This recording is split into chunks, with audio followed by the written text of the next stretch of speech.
Halo semuanya, perkenalkan nama saya Carlos dari mahasiswa Gunawarma dari kelas 2A23.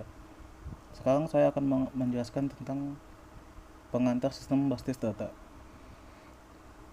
Basis data adalah suatu database manajemen sistem atau disingkat DBMS, terdiri dari sekumpulan data yang saling berhubungan dan suatu himpunan program yang melakukan akses terhadap data tersebut. Tujuan dari DBMS yang paling utama adalah efisien dan konfisien. Manajemen data melibatkan baik struktur, informasi, dan mekanisme dalam melakukan manipulasi terhadap informasi. Apa itu komponen basis data? Yang pertama itu data, yang kedua itu hardware, yang ketiga itu software, yang keempat itu user. Data itu adalah yang dimaksud dengan data tersimpan secara terintegrasi dan dipakai secara bersama-sama. Untuk yang hardware, perangkat itu adalah perangkat keras yang digunakan dalam mengelola sistem database. Software adalah untuk perangkat lunak antara pemakai dengan data fisik. Perangkat lunak dapat berupa database, manajemen sistem, dan berbagai program aplikasi. Yang keempat, user, yaitu sebagai pemakai sistem. Habis itu, ciri-ciri data di dalam database. Yang pertama itu, data disimpan secara terintegrasi.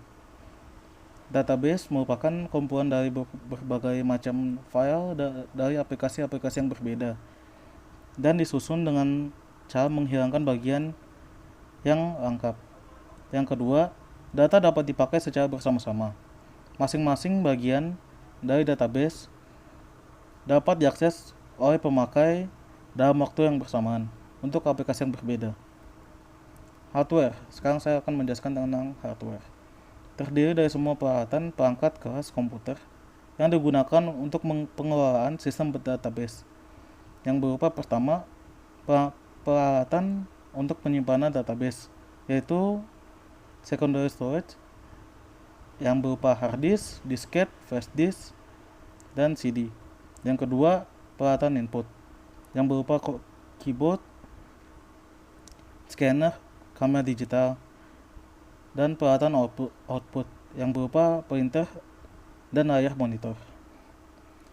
Yang ketiga, peralatan komunikasi data yang berupa Ethernet card dan modem. Selanjutnya adalah software. Saya akan menjelaskan tentang software.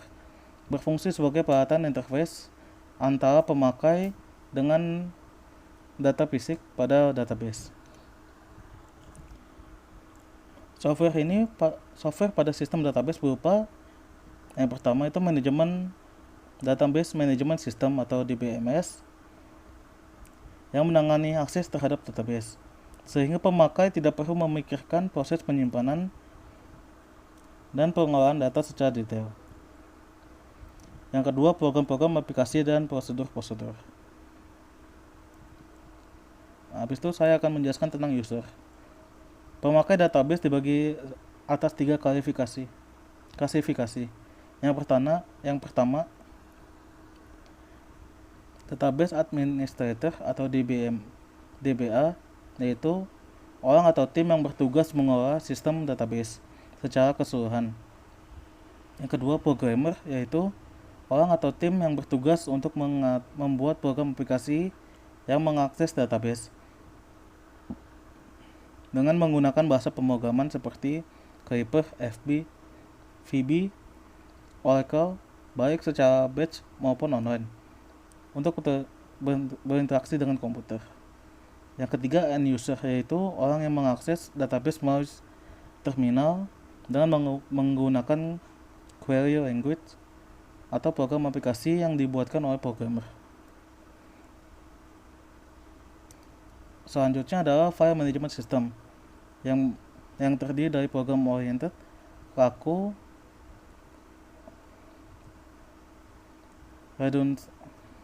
redundancy, dan inconsistency. Database management system itu data oriented, luas, dan atau fleksibel. Apa dimaksud itu program oriented?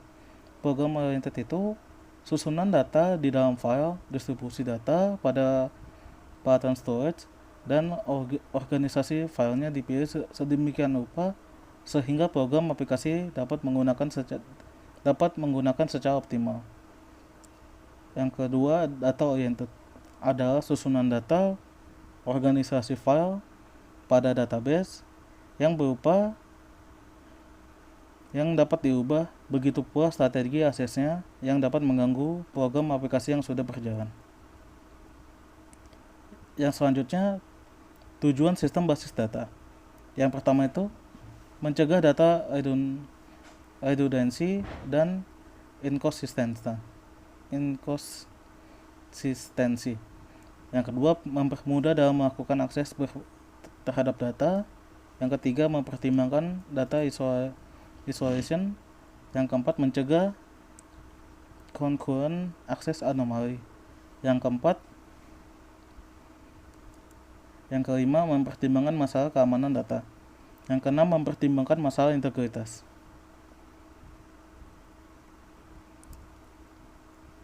Keuntungan pemakaian sistem basis data. Yang pertama, mengurangi redundancy. Artinya, data yang sama pada beberapa aplikasi cukup disimpan sekali saja. Yang kedua, menghindari inkonsistensi. Artinya itu karena redundancy berkurang sehingga umumnya update hanya sekali saja. Yang ketiga, terpeliharanya integritas data. Data tersimpan secara akurat. Yang keempat, data dapat dipakai bersama-sama. Yang artinya itu data yang sama dapat diakses oleh beberapa user pada saat yang bersamaan. Yang kelima, memudahkan penerapan standarisasi. Artinya menyangkut keseragaman penyajian data. Yang keenam, jaminan security. Data hanya dapat diakses oleh yang berhak. Yang ketujuh, menyeimbangkan kebutuhan. Dapat ditentukan prioritas suatu operasi, misalnya antara update, mengubah data, dengan retrieval, menampilkan data, didahulukan update. Nah, ada juga kerugiannya pemakaian sistem basis data. Yang pertama itu mahal. Diperlukannya hardware tambahan, yaitu CPU yang lebih besar, terminal yang lebih banyak, alat untuk berkomunikasi. Habis itu biaya performance yang lebih besar yang berupa listrik, personil yang lebih tinggi klasifikasinya, biaya komunikasi yang antara lokasi atau kota. Yang kedua, kompleks. Dan yang ketiga, prosedur backup dan recovery-nya sulit. Sekian dari saya, terima kasih.